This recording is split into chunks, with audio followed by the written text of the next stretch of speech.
overall effect on the world has been affected by people who came after him. Wait a minute, so if I went to a remote island and killed villagers for fun, and the after effect was the preservation of those villagers, I'd be a legend? No, I didn't say that. I believe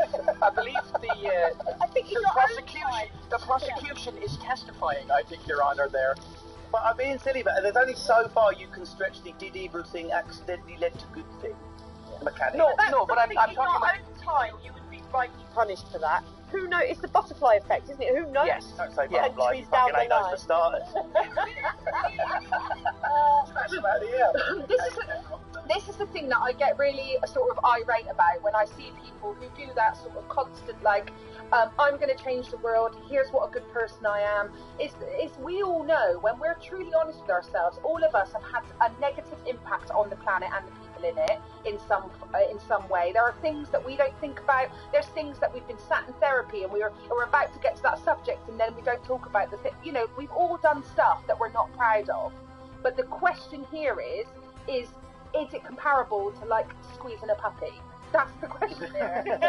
Because we're having this argument based on this one puppy thing. All of you dog people have all got beside yourselves over the dead puppy.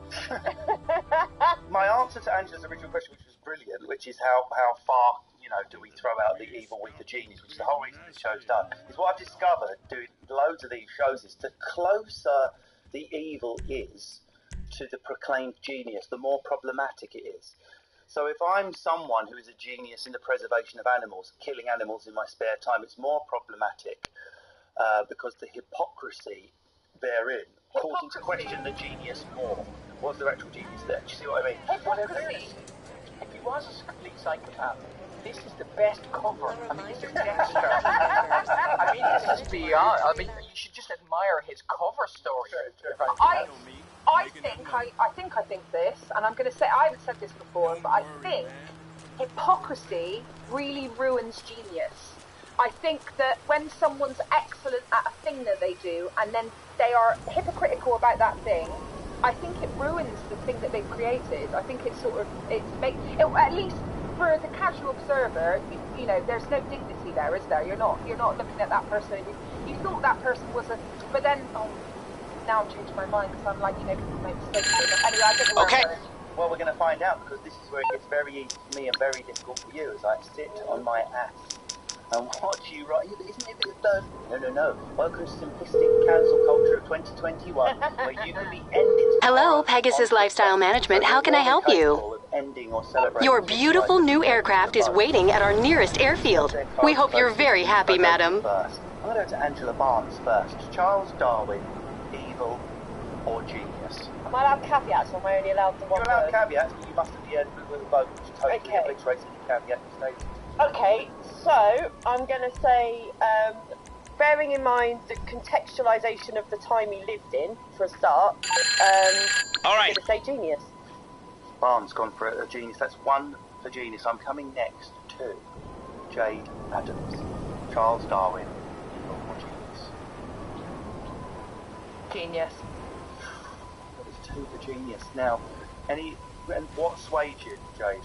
If we're looking at the scales of eugenicist started Nazi responsible for the death of all the Jews versus discovered at Finch's Peak. Oh, God. What was it? Wait, no. Prosecution is testifying again. Starting a process does not make you a Nazi. Like, being at the birth of that... Listen, I'm just trying to mess with people's heads here. It's literally my job. But, so, you went genius. Jade's gone genius. I just wondered what it was that pushed you over the edge before we go to the creme de la menthe himself.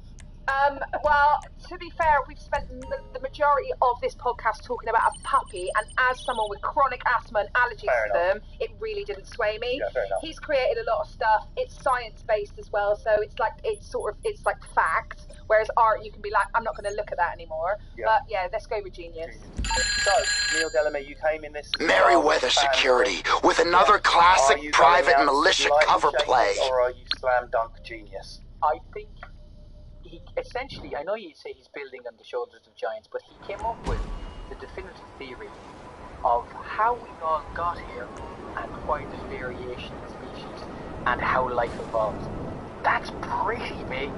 I mean, I don't know what you could tell me for me to say that he was more evil than he was genius. So you have to pick one of the two of them. So I think genius still. Genius it is. It's a triple. We have voted genius. Alfred Russel Wallace. I mean Darwin, the discoverer. You should do a podcast on Alfred Russel Wallace and just put it out the week before.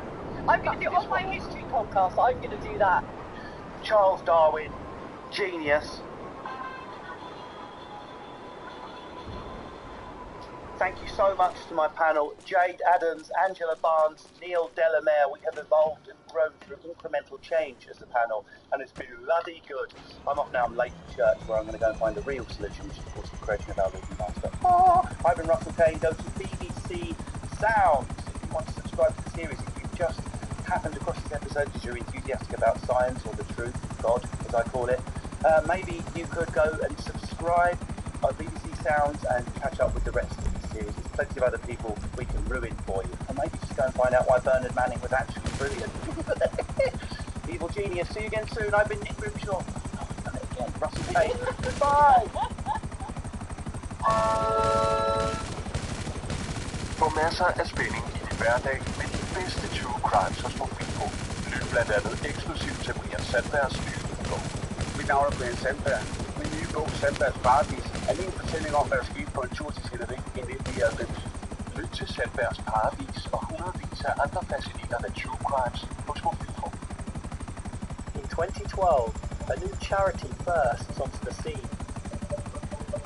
It's called Believe in Magic, and it grants wishes to seriously ill children. It's run by an inspirational 16-year-old girl called Megan Barry. Just wanted to give them the magical experiences back. It has the support of the biggest boy band in the world, One Direction. Believe in Magic becomes a household name in the child cancer community, putting on parties, sending thoughtful gifts, even organising trips to Disney. Every single child there felt like they were so important, and they weren't poorly, they weren't in a hospital.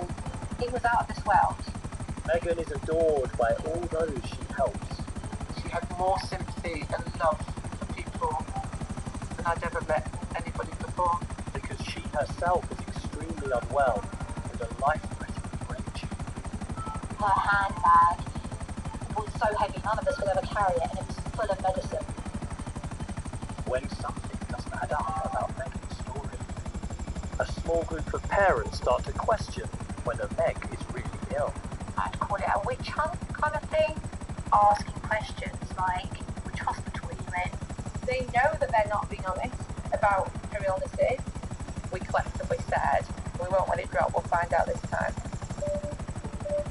But is Megan actually facing a very different danger? The story for listening to all of it. What is this girl going through? I'm Jamie Bartlett, a journalist and author, and together with the producer Ruth, we've spent the last year trying to get to the bottom of what really happened to Megan Barry and her charity, Believe in Magic. I cannot for the life of me understand why you've done what you've done for me. It takes us on a journey far stranger than just saw her Mercedes one way, was it? It's not a car, it's not a car, is it? And far darker than we ever expected. I know what the truth is. I've read the records, and they just come in and lie to me. It wasn't supposed to have like that. Listen to Believe in Magic.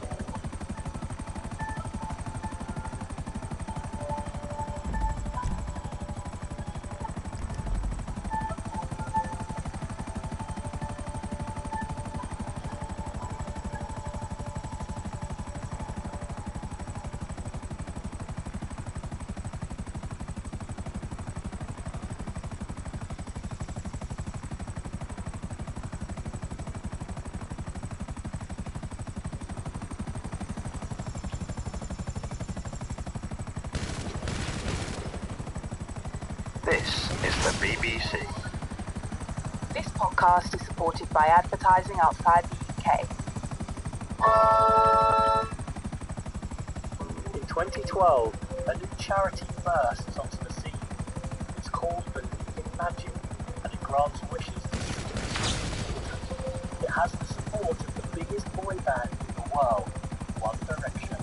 It's run by an inspirational 16-year-old girl called Megan Barry, herself battling depression. They've been in and out of hospital and seen so many other very poorly children. But when questions arise about her story, they reveal she could be facing another very different danger.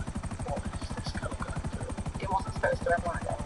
Listen to Believe in Magic with me, Jake Bartlett.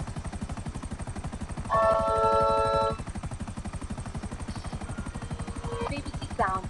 Music, radio, podcast. Warning, this episode contains strong language.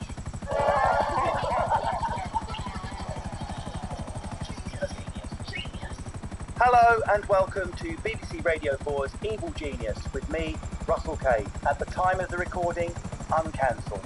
But as soon as work gets underway on my new patio, that's all going to change. If you haven't listened before, the show's idea is brutally simple, yet fiendishly uncomfortable. I take a superstar, always deceased, usually with a particular budget, reveal surprising truths about them, and then force a panel of funny fouquets to vote. Quite brutally, one way or the other, evil or genius. If you think this is easy, I refer you to the head mess of the Roald Dahl episode. Child disliking anti-Semite, anyone? Stick that up your chocolate factory. Or how about Albert Einstein, who more or less sowed the seeds for the end of humanity in the future? But never mind, he poked his tongue out. He's just a friendly crazy uncle. And today, we turn our attention to a fierce, Celtic violent she-bastard, who is such a legend that, well actually so far back she might only be a legend as it turns out, but for the purpose of today, that crazy ginger stab addict definitely existed. I do of course mean Boudica. And my plated panel are Athena Kublenu, stand-up writer and host of Keeping Athena Company. Tony Law, stand-up comedian currently doing the Tone Zone stream on Twitch, watching old odd films and documentaries and talking baloney during them. And Bronya Maguire, comedian. No, that's what you said, Bronya. Celtic she-bastard. A Celtic she-bastard. I was going to say can wax on any topic, but what I mean was can wax, as she also likes making candles. Basically, I'm preparing for life in the 19th century. I've watched the news, that way is the way we're heading, so... Okay, before we get going, I've managed to squeeze a biography out of Boudica. She's so distant in the past, but what a life she led. Now, of course, she was famous for leading a revolt against the Roman occupation of Britain. The Romans arrived in Britain in 43 AD, so Boudica's revolt was around AD 60. That's really early into the occupation. This is how it happens. Boudica's husband, Prasutagus, Shaka Khan, is all I hear every time I say it, Prasutag, he ruled the Iceni in East Anglia. So yes, Queen of the Iceni actually meant Queen of Norfolk. Oh, Boudica! When when Prasutagus died, Roman officers and slaves plundered his kingdom, beat his wife, raped his daughters, and deprived the Iceni leaders of their estates. So the Iceni rebelled, led by Boudica. These events were written about by two Romans, Cassius is known, but Cassius Dio and Tacitus. Before we even go forward, I will say that Tacitus has a pretty good rep for being quite impartial and objective. A lot of the Roman historians were tough thumping, tell the version that suits the Romans, but luckily for us, Tacitus has got quite a good reputation for telling the truth. Dio depicts her as a tall and terrifying woman with fierce eyes, standing on a platform, grasping a spear, an unbound mass of tawny hair. Sorry, I've gone into my hard drive history. Sorry. An unbound mass of tawny hair falling to her hips, she rallied her people to fight against Rome. Boudica's forces, 120,000, according to Dio, attacked Colchester, a Roman colony, and destroyed the temple. They then destroyed London, which was a trading port with 9,000 inhabitants. The next attack was Verulamium, near St Albans, home to the Britons allied with Rome. Tacitus described the forces' barbaric behaviour and reckoned that 70,000 in total were killed by Boudica's army.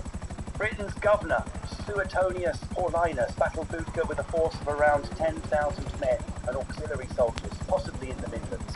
The Romans were outnumbered by the Britons, who were so confident of their victory that they had stationed their families overlooking the battle site. However, the Romans prevailed, and Boudica committed suicide. Tacitus described it as a glorious victory and said that 80,000 Britons were killed. Massive, massive life a very, very, very long time ago.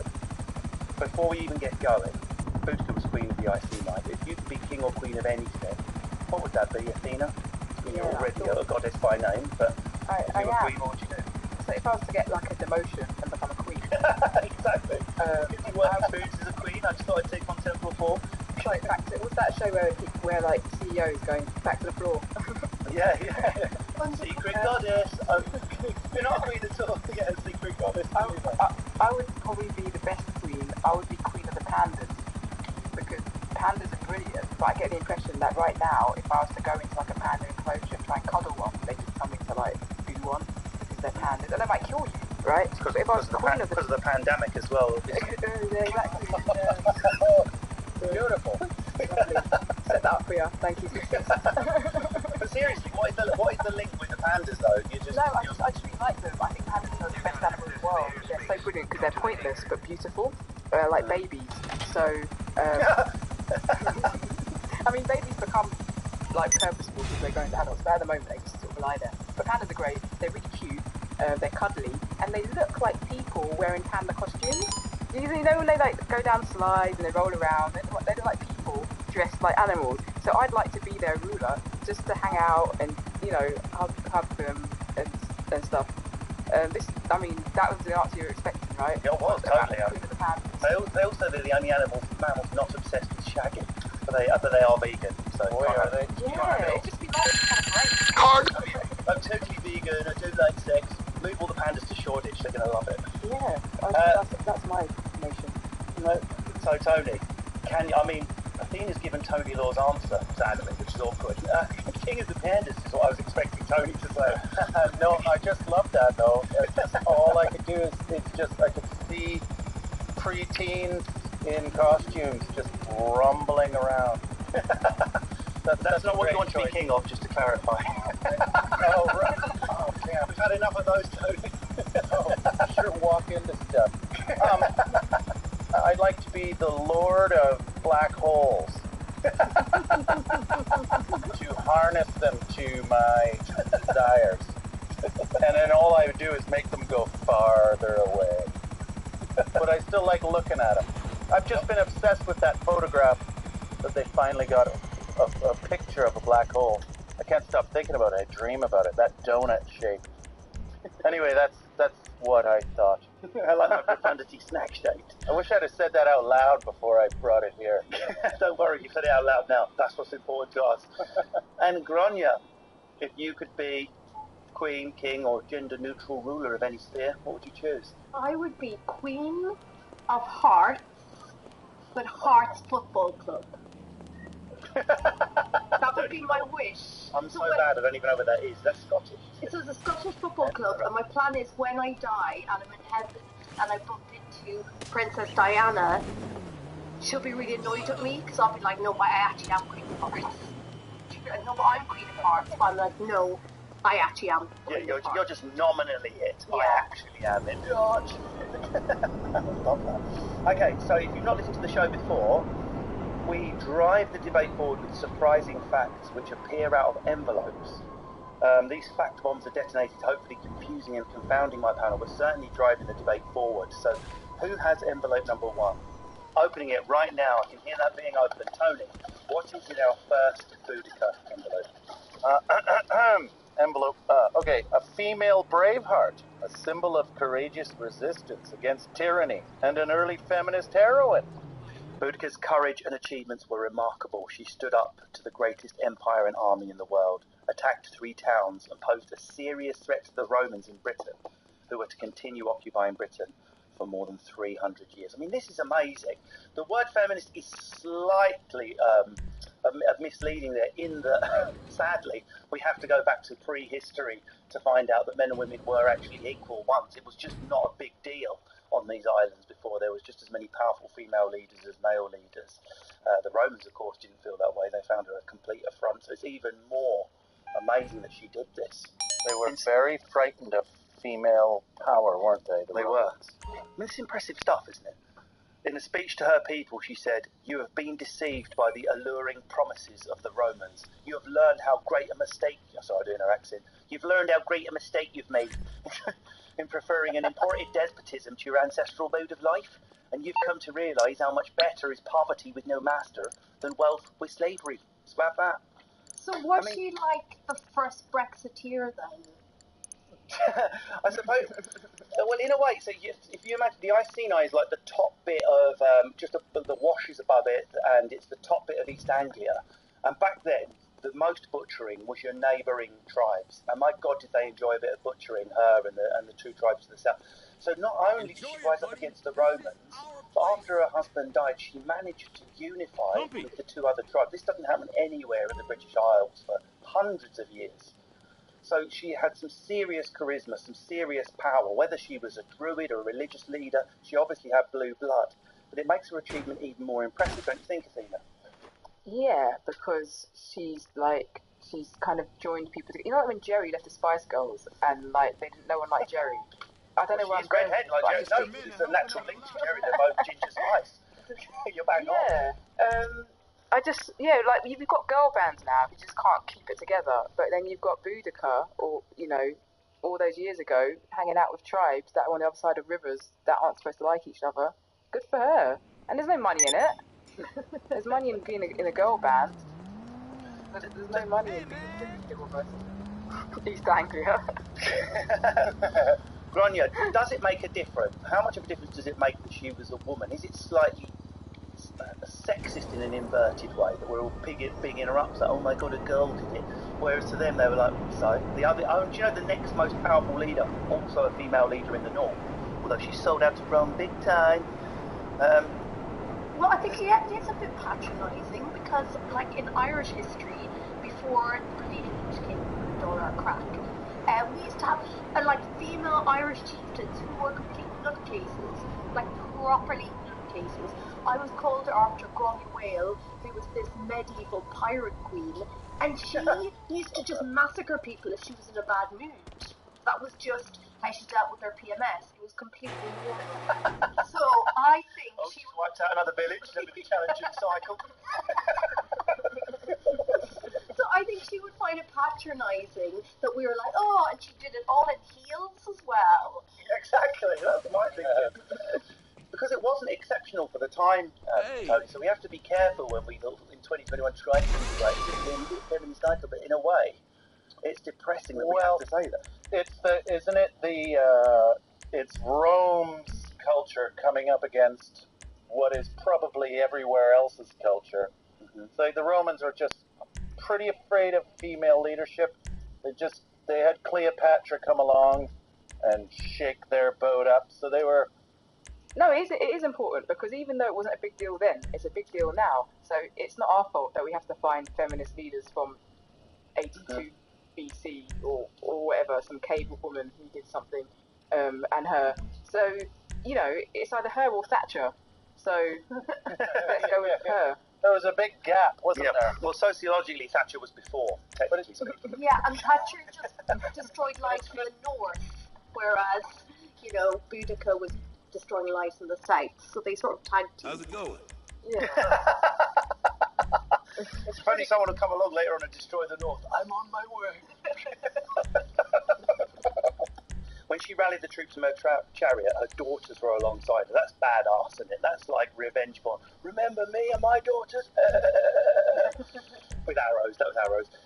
Tacitus wrote that Boudica and her daughters drove around the battlefield in a chariot, shouting to her armies to rile them up. Not anything like, I am your queen, not I lead you. Interestingly, what does this rhetoric sound worryingly like? Shouting this, I am not fighting for my kingdom and my wealth. I am fighting as an ordinary person for my lost freedom, my bruised body, and my outraged daughters. I mean, she was going for the every man, every woman vote. So interesting, she was up front as a sort of royal blood, but I'm just like you, mate. Once I'll get out for a happy shop with Lucas' sake, we'll do the old villages. I think this all makes her sound very unelectable. It's a good thing that she didn't live during a democracy, because she sounds like Corbyn. And to be honest, we're not going to go for it, are we? know, we just need a real leader. She was always on horseback, he's always on a bike. There is a lot of similarities there. But she was surrounded by women, so that's how you tell the difference. Oh, Diane Abbott will be smashing up her listening device. And shoes! Yeah, that was the shocking bit I read in Tacitus. I couldn't believe that. Bloody Tacitus. I think she sounds a bit like a really angry Kris Jenner. Like, I think if you angered Kris Jenner, she would drive through the center, you know, of America on a chariot surrounded by all the Kardashian sisters seeking vengeance. So maybe she was Celtic Kris Jenner. Is that not more or less what Kris Jenner did, but through our popular culture, spoiling it forever? I will slaughter every format, every channel. Where my daughter's arse will be in everything. Mercy, master. Her fearlessness and her clear demand for freedom make her an example to this day. She's also the first female leader in British history, an inspiration to the militant suffragettes of the early 20th century. In 1908, a Boadicea, as she was still called at this point due to a typo, a Boadicea banner was carried in several National Union of Women's Suffrage Societies marches. So it is problematic saying, yes, she did it in heels, as you said, Gráinne, but nonetheless, she is an icon. I think that's enough praising bloody Boudica. And I'm going to use bloody with a small b, and you'll see why. Let's crack on to envelope number 2. Here's my envelope. Let me open it. Ooh. Okay, here's what it says. What's the Roman equivalent of your name then, Athena? I always forget. I can't remember. You need to bloody know it. Oh, well, that'll be your lot, that would. Come with a Greek name, get out. I'm going to Google what my name is in Roman. Isn't Look, some envelope. Romana, wouldn't it? The what? Athena. Romana. Oh, I see what you've done. Gráinne just texted one of her dad jokes quickly. Any of the dads or uncles got a joke I've got a gap. I like that. The Queen of Hearts strikes again. Boom. Queen of Breaking's a mark, am I right, guys? Yeah. Envelope 2. Athena, Envelope 2. Okay. A mass killer and war criminal. According to Tacitus and Dio Cassius, Boudica and her army committed what we would consider war crimes today, not even following the rules of the time. The British did not take or sell prisoners or practice other wartime exchanges. They could not wait to cut throats, hang, burn, and crucify. Let's just be clear. This isn't just, oh my God, you've outraged my daughters, you've tortured me, let's get some revenge. She went full Tarantino, wouldn't make the edit due to the censors. Any captives the Britons took were savagely mutilated and killed. According to Dio, the noblest women, not that she made the difference, but the noblest women were impaled on spikes and had their breasts cut off and sewn to their mouths in order to make the victims appear to be eating them, to the accompaniment of sacrifices, banquets, and wanton behaviour. This wasn't an army crying as they took their revenge reluctantly. They banqueted and parted next to the mutilated, spiked bodies of the vanquished. Oh, but they were Romans, I hear you ready to cry. Let's just look at Verulamium, St. Albans.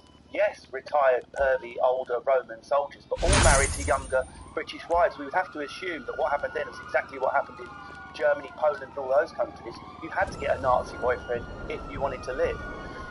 Consensual in inverted commas, so how could she be doing this? Not just to women, her own gender, but to her own nationals, to fellow Britons. This is just savage barbarity that cancels. I'd like to burn envelope 1 and then dance around the ashes. Yeah, I mean, if you talk to us about people having their breasts cut off and then sewn to their mouths, not much debate over that. A bit over the top. It's like, let's have a discussion. That's pretty savage. I try to conceive violent things happen to my enemies, and I've never conceived that before in my life. I'm actually disappointed in myself. I often imagine things that I'd like to happen to people that I hate. I've never imagined that in my life. Never. If someone did, this is a horrible thought experiment to play, but if someone did unimaginable things to you and your children and your town and your village, and you rose up an army and went out, there's a line one would think you wouldn't cross. Even in time, people go, oh, it was back then. I mean, it's not that far back. They're not lungfish climbing out of the primordial sludge. They were still human beings. One would assume they had the same part of the frontal cortex that deals with empathy and identifying with other people's pain that we have. Otherwise, they wouldn't have been able to raise their own families and exist in a village context. We've got to hook, line, and sinker. She's represented as a freedom fighter, as a woman who was abused and robbed of her heritage, okay, and was clearly had a righteous cause, okay, but she and her forces were war criminals. It's torture, brutality, and indiscriminate killing, isn't it, Grania? Look, we've all had bad gigs in all of us. And we haven't at one stage, just on that long walk back to that train station, that for whatever reason always takes longer than you think to get to, fantasize about committing a tiny little war crime as revenge of what they put you through for 20 minutes on stage. So, if I lived, 2,000 years ago, wherever she lived, and if I had the means, I mean, who knows, we've all watched Game of Thrones. So, I don't know if this was set during the same period, but maybe around the Fire Dragon's time.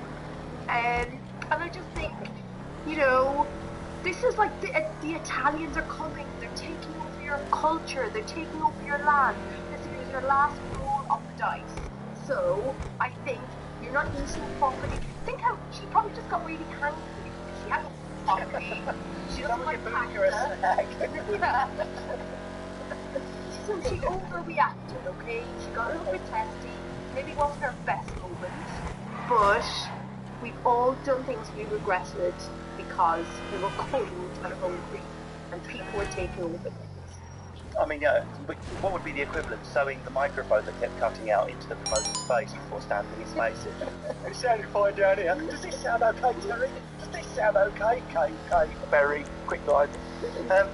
Tony, there are a lot of the details to do with Boudica. We did it, but this is one of the things that's there in the archaeology. It's not there with a label saying Boudica did this, but if we dig down into the ashes and the remains, there is this really ridiculously quick, high bridge of ash underneath what is called just a showing that the horrific, quick sacking of the city happened. And if we carbon date it, sure enough, it's bang on to the year. Likely this happened. Well, first of all, what's your problem with lungfish?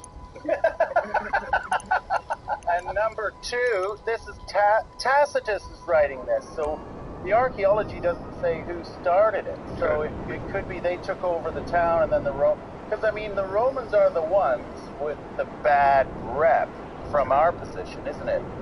So I think it's more likely that these are just freedom fighters that they have now tried to go back and just change the history and write that, oh my God, they're horrible. That's why all that death. It was definitely not us, it was those guys. But I think it was the Romans. It's a good point though, Athena, isn't it? I mean, to what extent, if a group of people are oppressed enough, like she was, to what extent, if they suddenly explode in a volcano of violence, to what extent are you allowed to go, well, do you know what, you kind of asked for it? He said, do not rob our horses, do not do this to our village. Now we're gonna rise up. She might be like, I'm not responsible for some of the extreme elements.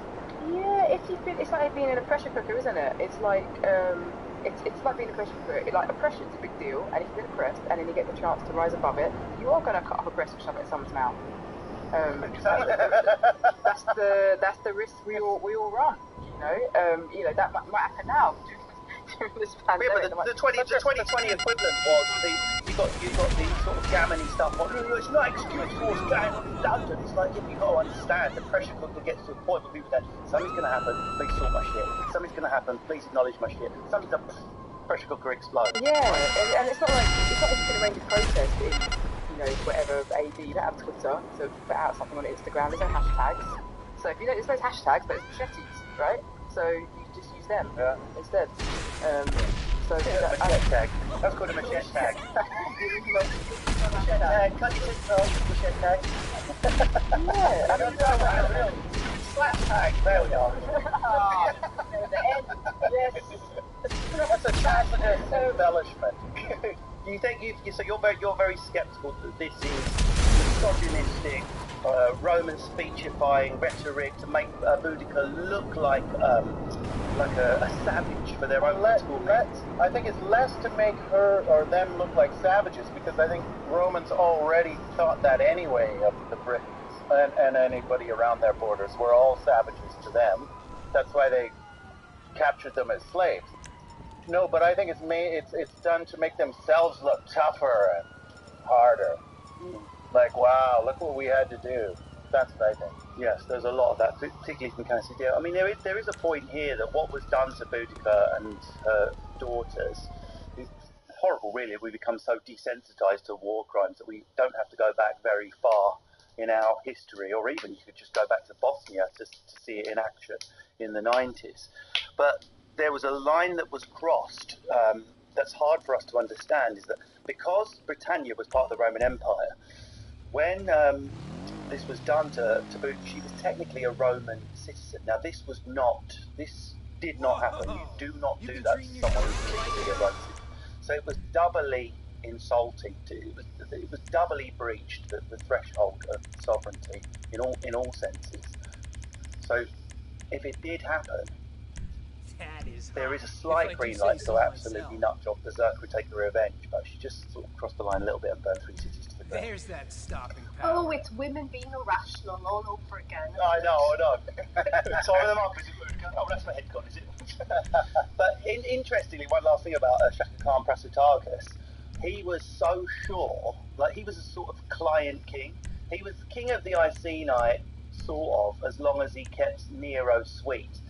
And he was so sure that there would be problems after he died that in his will, he split his stuff 50-50 between Boudica and her daughters.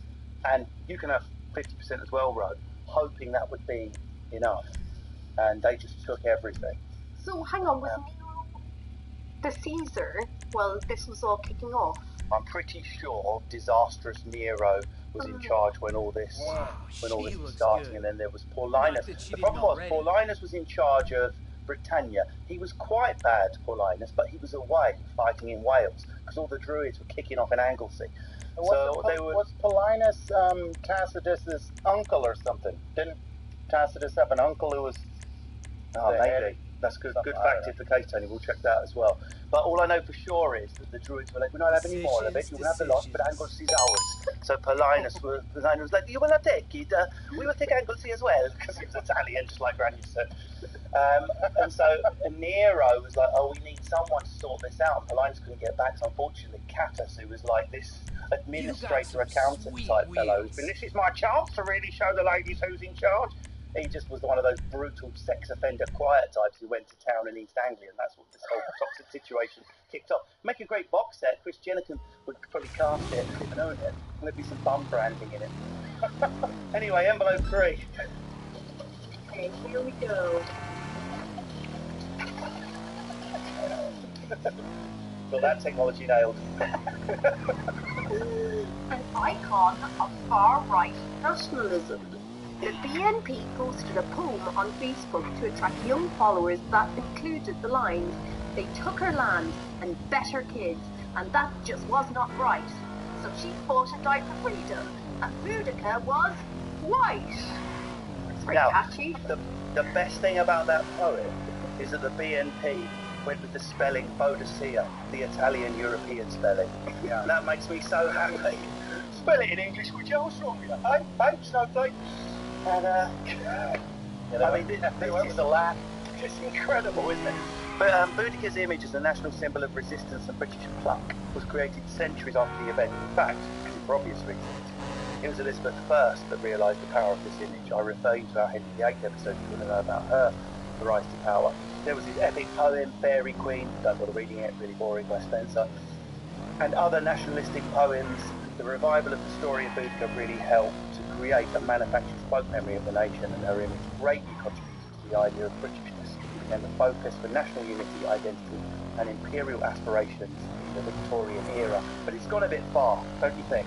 But I don't think. Why are we giving Boudica grief because her fans are annoying? If we were to judge all popular people, be they musicians or comedians, by what their fans are like, I mean, I would never watch Monty Python again. They have the most annoying fans in the world. But I will not taint Michael Palin by those actions. So why should she take responsibility for some people, jumping on the Boudica train and missing the point? Do you think that's correct, Athena? I think I think that you have to take responsibility. You know what I mean? Like, if I got a load of fans, right, and they were all far right, I'd have to think, what is it about me that is making them? You know, I'd have to think, oh, maybe it was that Immigrants Out T-shirt I keep wearing. They did still put the O2 on sale, am I right? So you know, there's obviously something about her that the far right like. If there was not, you know, she could have reflected on her behaviour and thought to herself, actually, maybe I need to calm it down a little bit. Maybe I should keep it more social, you know, just in case some undesirables, you know, get into what I'm doing. And she did just kill immigrants, I guess, which is a problem for me. Personally. It's not like the mud doesn't stick. So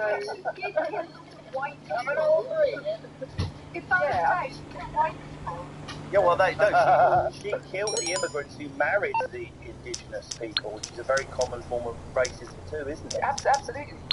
You know, miscegenation. They had a word for it, and they had that word up until about 50 years ago. So I'm on the clock. What you want? Some wheels? For a long time. Yeah, the mud sticks. They wouldn't like her if she didn't have values that were consistent with their values. I want to come to you, Tony, but just to let you know, this isn't just a one-off poem by some bellend from the BNP, for balance, by some legend from the BNP, but both of the edit, please. Oh, bloody BBC, say the BNP's wrong. She is a figure who also represents the troubling idea of nationalism that's been hijacked by the far right. The BNP's battle bus was named Boadicea, European spelling. A far-right rally in 2018 was organised by Boadicea Events. An English Defence League supporter posted online under the name Boadicea, and Jada Franson, former deputy leader of Britain First, uses an image of a statue of Boudica on her website, and her follows Sia as a modern-day Boudica. I mean, Tony, this is not just happened once. It's happening all over the place. Well, I think that, you know, right-minded folks need to claim her back. Right-wing fighting. No, like, take her back from them. They don't have the right to her. They need to, maybe that's where you need to highlight more of the feminist angle, because I bet that they're not going to fight with that, are they? No. Hey, you really got me on that one. But Tony, have you ever incited any craziness in followers or fans? What's the craziest thing you've seen? People that I really like your comedy, so I want to kill the rabbit. The main thing I've inspired in people is to accept what I do as comedy. So they come to my gigs and they see whatever that is, and they go, "This is good." That's the main thing I've done so far. So far I've used it for good. I find after gigs, whenever there's certain gigs I do, and then I'll get off stage, and somebody will come up to the audience from the audience and say, "Oh, my grand's Irish," or "My granddad's Irish," and then there'll be a beat, and they will always say something racist. Aye, I'll get back to work. I'm like, cool, good to know. Thanks. Selling merchandise, brilliant. It's so odd.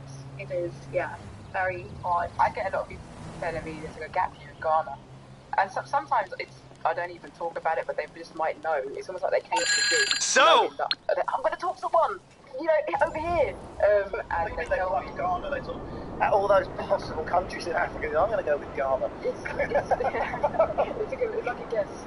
I've been to see 54 different black comedians. Like, finally. I really love Equatorial Guinea. Oh no.